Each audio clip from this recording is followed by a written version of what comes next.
Hello everyone.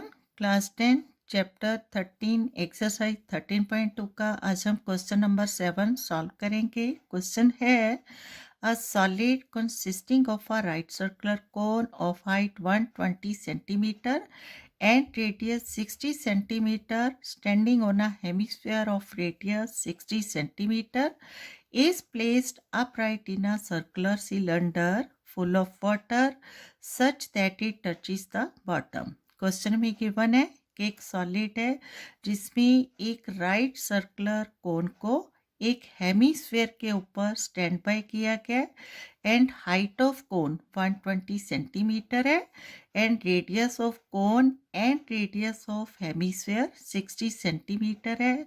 उस solid को right circular cylinder जो कि फुल ऑफ वाटर है, पानी से भरा हुआ है, इस तरह रखा गया है कि जो सॉलिड है बॉटम ऑफ सिलेंडर को टच कर रहा है। Means base of solid base of cylinder को टच कर रहा है। ठीक है। Find the volume of water left in the cylinder. अब उस सिलेंडर में कितना पानी बचा है वो उसका वॉल्यूम हमें फाइंड आउट करना है। If the radius of the cylinder is 60 centimetre and it's height is 180 centimetre. अगर उस सिलेंडर का भी रेडियस 60 सेंटीमीटर है and height of cylinder 180 centimetre है। ठीक है। अब देखो इसी क्वेश्चन को फिगर्स के थ्रू समझेंगे तो हमें और भी क्लियर होगा। कैसे? क्वेश्चन में क्या गिवन है कि जैसे ये एक कोन है। ठीक है। क्वेश्चन में गिवन है एक राइट सर्कुलर कोन है। ठीक है। इस कोन को हेमीस्फेयर के ऊपर स्टैंड बाय किया गया है। ठीक है। क्योंकि radius of cone and radius of hemisphere दोनों क्या है 60 सेंटीमीटर है। तो इसका मतलब ये जो कोन का बेस है हेमीस्फेयर के बेस के ऊपर बिल्कुल कंप्लीट आ रहा है। ठीक है। तो according to question height of cone क्या है? यहाँ से यहाँ तक गिवन है 120 सेंटीमीटर। ठीक है। And radius of hemisphere and radius of कोन दोनों कितना गिवन है 60 सेंटीमीटर। ये जो रेडियस है 60, यहाँ से यहाँ तक भी क्या होगा रेडियस 60 सेंटीमीटर होगा। ठीक है। मीन्स जो टोटल हाइट ऑफ सॉलिड है ये कितनी हो गई 120 सेंटीमीटर यहाँ से यहाँ तक, और यहाँ से यहाँ तक 60, 120 प्लस 60 180। और जिस सिलेंडर में इसको रखा गया उसकी हाइट कितनी है 180 सेंटीमीटर है। इसका मतलब height of cylinder and height of solid क्या है सेम है। तो इस तरह से अगर हम यहाँ पर क्या करेंगे एक सिलेंडर है वो ड्रॉ करेंगे। ठीक है। इस सॉलिड को इस वाटर से भरे हुए सिलेंडर में इस तरह रखा गया है कि जो ये बेस ऑफ हेमीस्फेयर है, ठीक है, इस बेस को बिल्कुल टच कर रहा है। तो इस तरह से अगर ये बेस ऑफ क्या है हेमीस्फेयर है और टच कर रहा है बॉटम ऑफ सिलेंडर को, और हाइट ऑफ कोन यहाँ पर कितनी है 120 सेंटीमीटर है। ठीक है। इसका मतलब क्या है, क्योंकि ये एक सॉलिड है, जब इसको सिलेंडर में रखा गया तो जितना इसमें पानी था, जो प्लेस इस सॉलिड ने ली वाटर की, वो वाटर क्या होगा सिलेंडर से बाहर है वो फ्लो आउट हो जाएगा, और बाकी जो स्पेस बचेगा यहाँ से इस तरह से ये जो स्पेस बचेगा यहाँ पर जो वाटर बचेगा इसका वॉल्यूम हमें फाइंड आउट करना है। ठीक है। देखो कैसे फाइंड आउट करना है। कैसे कि इस सॉलिड को जब पानी से भरे हुए सिलेंडर में रखेंगे तो क्या होगा, जितना वॉल्यूम ऑफ सॉलिड होगा उतना ही वॉल्यूम ऑफ वाटर है सिलेंडर से बाहर है थ्रो आउट होगा। तो बाकी जो वाटर है उसका वॉल्यूम हमने फाइंड आउट करना है। ठीक है। तो देखो कैसे फाइंड आउट करेंगे। First of all find out करेंगे वॉल्यूम ऑफ सिलेंडर। ठीक है। Volume of cylinder equal to क्या आ जाएगा वॉल्यूम ऑफ वाटर। ठीक है। तो क्या होगा पाई आर स्क्वायर एच, ये इसका फॉर्मूला इसमें अप्लाई करेंगे। और volume of cylinder mean volume of water in the cylinder में से माइनस करेंगे वॉल्यूम ऑफ सॉलिड. अब वॉल्यूम ऑफ सॉलिड में क्या कवर हो रहा है? Volume of hemisphere, that is 2/3 pi r cube plus volume of cone 1/3 pi r square h है, वो अप्लाई करना है. ठीक है, क्लियर है? क्या करना है हमने? वॉल्यूम ऑफ वाटर मीन्स यहाँ लेंगे volume of cylinder minus volume of hemisphere plus volume of cone. ठीक है, क्लियर है?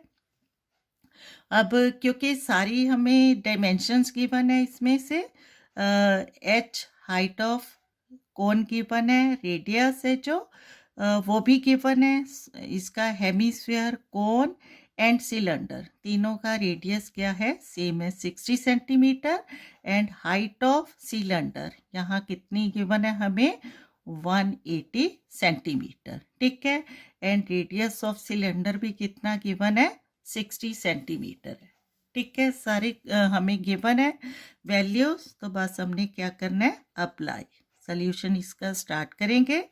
सबसे पहले गिवन दैट, ठीक है, given that radius of hemisphere and cone and the cylinder is equal to 60 centimetre है. And then height of cone is equal to 120 centimetre. And height of cylinder is equal to 180 centimetre. ठीक है, find out क्या करना है? According to question the volume of water left in the cylinder. ठीक है, now the volume of water left in the cylinder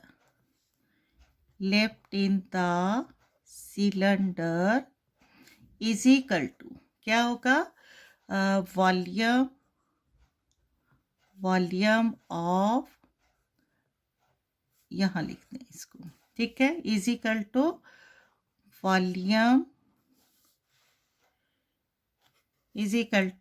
volume of cylinder minus volume of hemisphere plus volume of cone. ठीक है, volume of कोन, इसमें हमने formulas apply करना है. Volume of cylinder क्या होगा? Pi r square h minus volume of hemisphere 2/3 pi r cube plus volume of cone 1/3 pi r square h. ठीक है, ये जो हमने यहाँ पहले डिस्कस की है, कैसे हमने volume of water left in the cylinder find out करना है, सेम यहाँ पर अप्लाई करना है. ठीक है, क्लियर है? अब इसकी वैल्यूज पुट अप करेंगे, लेकिन उससे पहले क्या करेंगे? इन दोनों टर्म्स को सॉल्व करेंगे और इसको एज इट इज लिखेंगे. यहाँ volume of cylinder pi r square h minus, अब इन दोनों टर्म्स में क्या है? R square, pi r square है जो सेम है, तो इसको यहाँ कॉमन लेंगे पाई आर स्क्वायर. इसमें से पाई आर स्क्वायर हमने कॉमन लिया तो क्या बच जाएगा? 2/3 इंटू आर.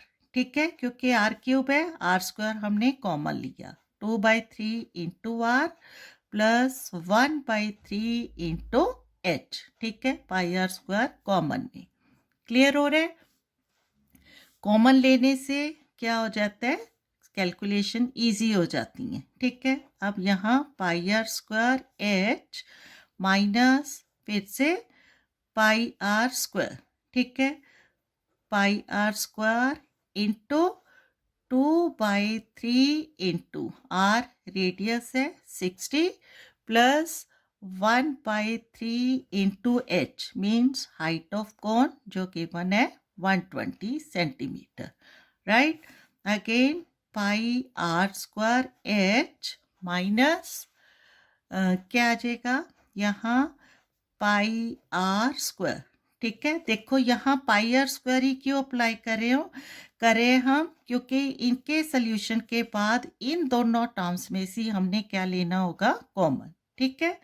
तो पाई आर स्क्वायर ये वाला यहाँ इनटू, ठीक है, ब्रैकेट है 320 द 60, तो 2 इंटू 20 क्या आ जाएगा 40 प्लस 340 द 120 41 द 40, ठीक है, क्लियर है। अब पाई आर स्क्वायर, अब यहाँ हाइट ऑफ सिलेंडर है, वैल्यू अप्लाई करेंगे। हाइट ऑफ सिलेंडर है हमारे पास 180, तो pi r square into 180 minus pi r square into 40 plus 40 80, ठीक है, क्लियर हो रहा है। अब हमने इन दोनों टर्म्स में से फिर से क्या लेना है, पाई आर स्क्वायर कॉमन लेना है। Here pi r square bracket इन दोनों में से पाई आर स्क्वायर लिया तो यहाँ बच गया 180 minus pi r square common है माइनस 80, ठीक है, इजी हो जाएगा। अब हमने यहाँ क्या करना है, वैल्यू पुटअप करनी है। पाई की value 22/7 into radius 60, r square है 60 इंटू 60 इंटू 180 माइनस 80 कितना आ जाएगा 100, ठीक है। अब इनको हमने कैलकुलेट करना है। सबसे पहले 22 इंटू 60 इन दोनों को मल्टीप्लाई करेंगे तो क्या आ जाएगा 0, 6 2 द 12, 6 2 द 12 113 इंटू 60 इंटू 100, ठीक है। इन दोनों टर्म्स को हमने पहले मल्टीप्लाई किया into 60 into 100 by 7, right. Again अब देखो सारे क्या है, मल्टीपल है, तो जीरोस मल्टीपल होके सेम नंबर देंगे 1 2 3 4, तो यहाँ अप्लाई करेंगे 1 2 3 4, 4 जीरोस। नाउ 132 इंटू 6 क्या आ जाएगा 6 2 the 12, 6 3 the 18 119 and 6 1 the 6 1 7 by 7, और ये क्या आ गया सेंटीमीटर क्यूब, ठीक है, क्लियर हो रहा है। अब देखो क्या है, ये सेंटीमीटर क्यूब है, इसको हमने क्या करना है मीटर क्यूब में कन्वर्ट करना है, ठीक है, क्योंकि 100 सेंटीमीटर से ये ज़्यादा हो जाएगा, तो इसको मीटर में क्यूब करने के लिए क्या करना होगा, क्योंकि ये सेंटीमीटर क्यूब है तो इस टर्म को डिवाइड बाय क्या करना होगा 3 time 100, because 1 metre is equal to क्या होता है 100 सेंटीमीटर, ठीक है। देखो 1 metre is equal to 100 centimetre होता है। अब क्योंकि ये क्या है क्यूब में है तो इसका मतलब हमें 3 टाइम 100 से डिवाइड करना है और इसको मीटर क्यूब में कन्वर्ट करना है, तो आ जाएगा 7 9 2 1 2 3 4, यहाँ से 4 जीरोस डिवाइड बाय 7 इंटू, ठीक है, क्लियर हो रहा है ना। 7 इंटू 100 इंटू 100 इंटू 100, ठीक है। अब देखो क्या होगा, ये 2 जीरो कैंसिल आउट, फिर से ये 2 जीरो से कैंसिल आउट, ठीक है, तो हमारे पास क्या बच जाएगा यहाँ 792 बाय 7 इंटू 100 700 मीटर क्यूब, ठीक है, यहाँ पर भी क्या आ जाएगा मीटर क्यूब। अब 792 को 700 से डिवाइड करेंगे, यहाँ 792, ठीक है, डिवाइड बाय 700, तो 700 से डिवाइड करेंगे 700 1 द 700 माइनस करेंगे, यहाँ 2 है 9। अब क्योंकि ये रिमाइंडर है यहाँ डेसिमल लेंगे एक 0 मिलेगा. अगेन 700 700 माइनस करेंगे 0 2 9 माइनस 7 2, क्योंकि हम एक डेसिमल ले चुके हैं, यहाँ फिर से एक 0 मिलेगा. ठीक है. नाउ 703 द कितना आ जाएगा? 7 3 द 21. 2100 फिर से माइनस करेंगे तो 0 0 2 माइनस 1 1. ठीक है. फिर से क्या लेंगे? डेसिमल ले चुके हैं, एक हमें क्या मिलेगा? 0. Again 700 1 the 700. ठीक है. माइनस करेंगे 0 0 3 आ जाएगा. 10 माइनस 7 3. फिर से क्या लेंगे? 0. फिर अब किससे जाएगा? 7 4 द 2800. ठीक है. अब देखो ये क्या है, क्योंकि ये डिवाइड बाय 7 है. ठीक है. 7 है तो ये पूरा नंबर क्या है? नॉन टर्मिनेटिंग है. ठीक है. तो ये क्या है? कैलकुलेशन आगे बढ़ती जाएंगी, क्योंकि हमें इसको मीटर क्यूब में कन्वर्ट करा है, तो डेसिमल के बाद है हम लगभग 3 डिजिट लेंगे. ठीक है. क्योंकि ये 14 है, 14 किसके नियर बाय होगा? 10 के. ठीक है. अगर यहाँ 5 होता या 5 से ग्रेटर नंबर होता तो इस 1 में एक 1 और प्लस होके 2 होता है, लेकिन क्या है? ये 4 है, तो 14 नियर बाय क्या होगा? 10. तो हमारा आंसर क्या आ जाएगा? 1.131 मीटर क्यूब अप्रॉक्स. ठीक है. क्योंकि ये कैलकुलेशन कभी एंड नहीं होगी. क्लियर है. तो इजिकल टू कितना आ जाएगा? 792 divide by 700 is equal to 1.131 metre cube, और साथ में क्या लिख देंगे? Answer approx. ठीक है. क्लियर है. तो फाइनली हमने जो आंसर फाइंड आउट किया, the volume of water left in the cylinder. तो फाइनली क्या लिखेंगे? Hence the required volume of water